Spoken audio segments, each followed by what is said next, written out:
Hi welcome to Jyoti IT solutions. ఈరోజు ఈ వీడియోలో మనం ఇక్కడ స్క్రీన్ మీద చూపిస్తున్నటువంటి 5 కోర్సెస్ అంటే ఏంటి, ఎందుకు ఈ కోర్సెస్ అనేది ఈ వీడియోలో చూడబోతున్నాము.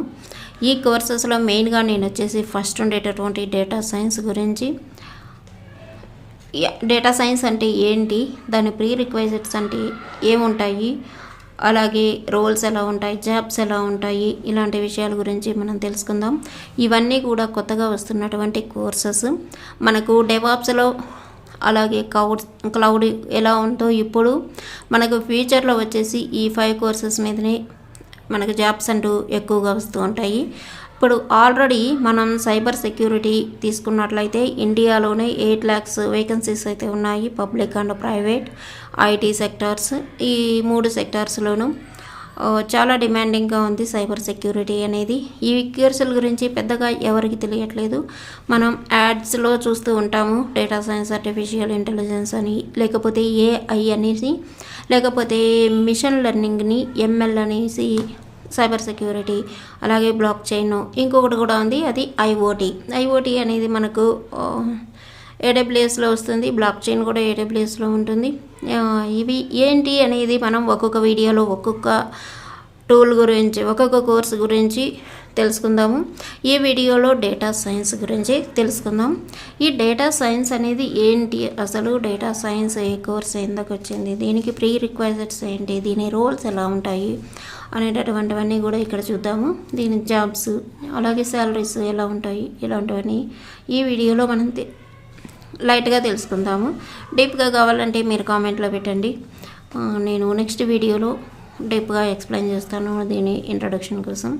ఇప్పుడు డేటా సైన్స్ అంటే ఏంటి, డేటా సైన్స్ అనేది ఇప్పుడు మనం డేటా తోటి పేరులోనే ఉంటుంది. డేటా అనేటటువంటిది, డేటాతో వర్క్ చేయడమే డేటా సైన్స్ పని. ఈ డేటా అనేది వాల్యూమ్స్లో ఉంటుంది కాబట్టి ఈ నెంబర్ ఆఫ్ వాల్యూమ్స్ని కంపెనీస్ మెయింటైన్ చేస్తూ ఉంటాయి. ఆ వాల్యూమ్స్ని ఎలా మేనేజ్ చేస్తుంది, ఎలా మేనేజ్ చేయాలి, డిఫరెంట్ వాల్యూమ్స్ని ఎలా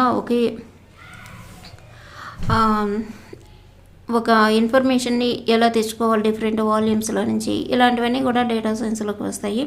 ఈ డేటా సైన్స్లో కొన్ని టూల్స్, టెక్నిక్స్ని యూజ్ చేసుకొని తగినంత ఇన్ఫర్మేషన్ని ఫైండ్ చేస్తూ ఉంటుంది.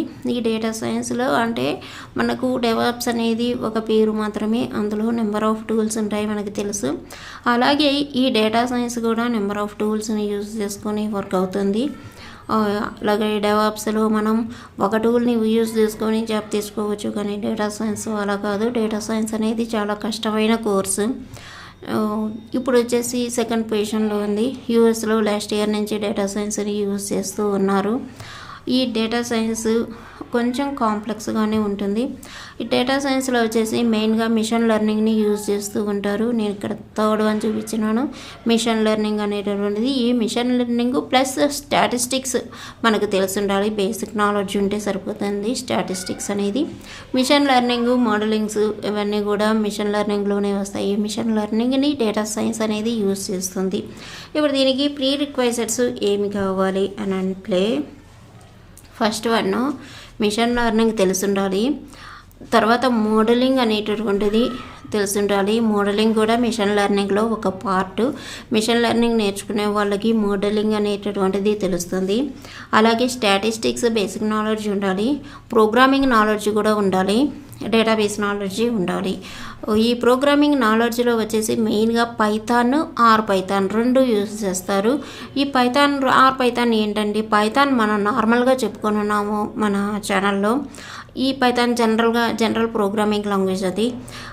పైథాన్ అంటే పైథాన్లో మనకు స్టాటిస్టికల్ అనాలసిస్ అనేటటువంటిది రూట్ లెవెల్లో ఉంటుంది. దానినే పైథాన్ అంటారు. ఈ రెండిటిలో 2 తెలిసిన మంచిదే, లేకపోతే రెండిటిలో ఒకటి తెలుసున్నా కూడా ది డేటా సైన్స్కి యూజ్ అవుతుంది. డేటాబేస్ నాలెడ్జ్ కూడా డేటా సైన్స్కి మెయిన్గా అవసరం అవుతుంది. డేటాబేస్ చాలామందికి తెలుసుంటుంది, చాలా ఈజీ కోర్సు డేటాబేస్ అనేది.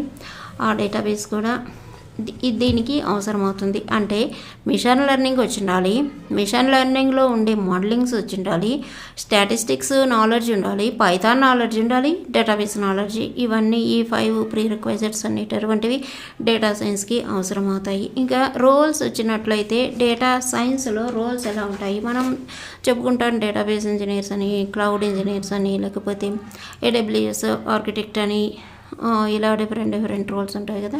ఇక్కడ డేటా సైన్స్ వచ్చేటప్పటికి డేటా సైంటిస్ట్ అంటారు ఫస్ట్ రోల్. ఈ డేటా సైంటిస్ట్ అనేటటువంటిది అలాగే బాగా ఇందులో ఎక్స్పీరియన్స్ వచ్చినట్లయితే సీనియర్ డేటా సైంటిస్ట్ అని ఇలా 2 పొజిషన్స్ ఉంటాయి సైంటిస్టుల్లో.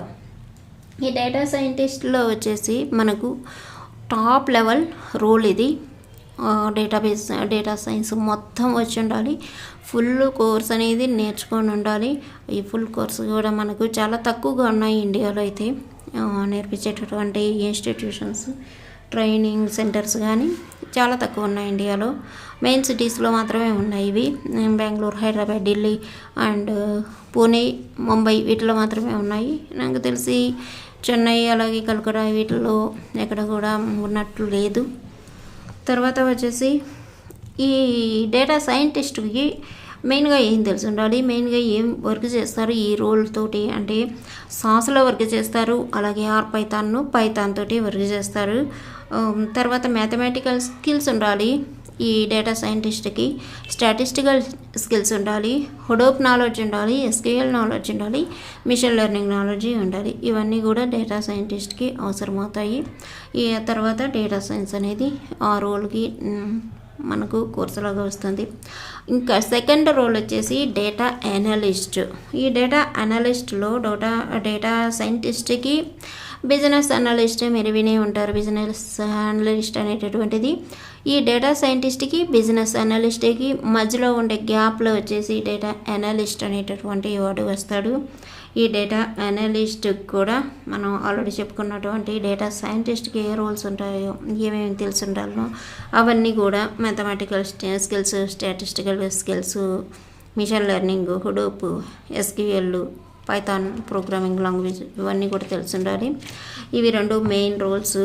ఇంకొకటి మూడోది వచ్చేసి డేటా ఇంజనీర్. ఇది తక్కువ రోల్. ఈ తక్కువ రోల్ అయినా కూడా ఇందులో NoSQL డేటాబేస్ తెలిసి ఉండాలి.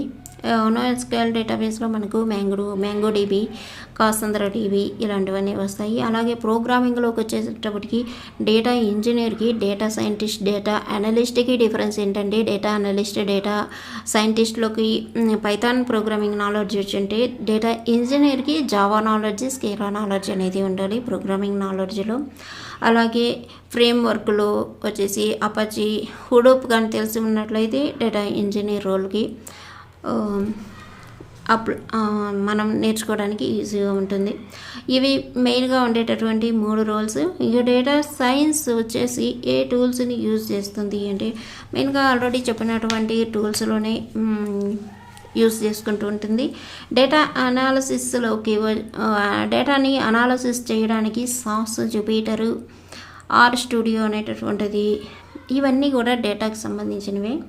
MATLAB, ఎక్సెల్, ర్యాపిడ్, మైనర్ ఇలాంటి టూల్స్ అన్నీ యూజ్ చేస్తుంది. డేటా వేర్ హౌసింగ్లోకి వచ్చేటప్పటికి ఇన్ఫార్మేటికా లేకపోతే టాలెంట్, AWS రెడ్ షిఫ్ట్ ఇవి యూజ్ చేసుకుంటుంది. డేటా విజువలైజేషన్లోకి వచ్చేటప్పటికి జూపిటర్, టాబియా, కాగ్నోస్, రా ఇట్లాంటివి టూల్స్ని యూజ్ చేస్తుంది. మిషన్ లెర్నింగ్లో Spark, MLab, Azure machine learning ఈ టూల్స్ని యూజ్ చేసుకుంటుంది ఈ డేటా సైన్స్ అనేటటువంటిది. అంటే ఆల్రెడీ మనకు వీటిల్లో కొంత నాలెడ్జ్ ఉన్నట్లయితే డేటా సైన్స్ అనేది మనం నేర్చుకోవచ్చు. ఎవరైతే ఫ్రెషర్స్ అలాగే ఎక్స్పీరియన్స్డ్ పీపుల్స్ వీళ్ళు ఉన్నారు, నేను ఇప్పుడు చెప్పినటువంటి పైథాన్ ప్రోగ్రామింగ్ కానీ, స్టాటిస్టిక్స్ కానీ, ఈ జూపిటర్ కానీ వీటన్నిటి మీద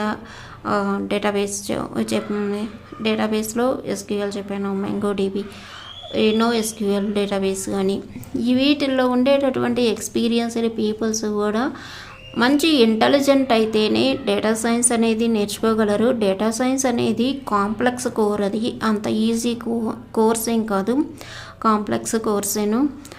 ఇది చాలా వరకు అనలైజ్ చేయాల్సి ఉంటుంది. కాబట్టి ఇంటెలిజెంట్ అనుకున్న వాళ్ళు ఈ డేటా సైన్స్ని నేర్చుకోవడానికి ప్రిపేర్ కావచ్చు. ఈ టూల్స్ యూజ్ అవుతాయి ఇప్పుడు చెప్పినటువంటివి. ఇవి ఆల్రెడీ మనకు హయ్యెస్ట్ శాలరీ కూడా డేటా సైన్స్ ఎంప్లాయీస్కి వస్తుంది. ఆల్రెడీ ఎవరు యూజ్ చేస్తున్నారు అంటే హెల్త్ కేర్ డిపార్ట్మెంట్స్ అన్నీ యూజ్ చేస్తున్నాయి. గేమింగ్స్ వాళ్ళు, ఇమేజ్ రికగ్నైజేషన్ చేసేటటువంటి వాళ్ళు. ఇమేజ్ రికగ్నైజేషన్ ఎక్కువగా మనకు ఎవరు యూజ్ చేస్తారు? మెయిన్గా గవర్నమెంట్ కంపెనీస్లో చేస్తారు. అలాగే పాస్పోర్ట్ కంపెనీస్, ఇట్లాంటి మెయిన్ పెద్ద పెద్ద కంపెనీస్ కూడా ఇమేజ్ రికగ్నైజేషన్ చేస్తాయి. అలాగే నెట్ఫ్లిక్స్, అమెజాన్ మనం తీసుకునేటటువంటి పర్చేజ్ చేస్తాము. నెట్ఫ్లిక్స్, అమెజాన్ వాటిని మనం సెర్చ్ చేసేటప్పుడు ఏది వాచ్ చేయాలనేటటువంటిది మనకు క్విక్గా రావడం కోసం ఈ డేటా సైన్స్ని వీళ్ళు కూడా నెట్ఫ్లిక్స్, అమెజాన్ కూడా యూజ్ చేస్తున్నాయి. ఇక లాజిస్టిక్ కంపెనీస్ కూడా ప్రోడక్ట్ స్పీడ్ డెలివరీ కోసం లాజిస్టిక్ కంపెనీస్ డేటా సైన్స్ని యూజ్ చేస్తున్నాయి. ఫ్రాడ్ డిటెక్షన్ మెయిన్గా దీనిలో డేటా సైన్స్ అనేది చాలా చాలా యూజ్ అవుతుంది. ఫ్రాడ్ డిటెక్షన్లో కూడా దీన్ని యూజ్ చేస్తున్నారు. వీటిలన్నిటిలో ఇంకా ఇప్పటివరకు యూజ్ చేస్తున్నారు. ఇంకా ఫ్యూచర్లో కూడా దీనికి యూజ్ అయితే ఎక్కువగా ఉంటుంది. కాబట్టి ఇప్పటికైతే సెకండ్ పొజిషన్లో ఉంది డేటా సైన్స్ అనేది. ఇంకా ఫ్యూచర్లో ఫస్ట్ పొజిషన్లోకి వచ్చే ఛాన్స్ అయితే చాలా ఎక్కువగా ఉన్నది. ఇంకా నెక్స్ట్ మీకు కావాలి ఇంకా ఇన్ఫర్మేషన్ అన్నట్లయితే నెక్స్ట్ వీడియోలో డేటా సైన్స్ లైఫ్ సైకిల్ ఏంటి, డేటా సైంటిస్ట్ ఏం చేస్తాడు, ఇలాంటివన్నీ కూడా మనం తెలుసుకుందాము. ఎవరికైతే కావాలి అనుకుంటున్నారో వాళ్ళందరూ కామెంట్ చేయండి. అలాగే వీడియో నచ్చినట్లయితే లైక్ చేయండి. కొత్తగా చూసే వాళ్ళు సబ్స్క్రైబ్ చేసుకోండి. మీ ఫ్రెండ్స్కి, రిలేటివ్స్కి షేర్ చేయండి. Thanks for watching.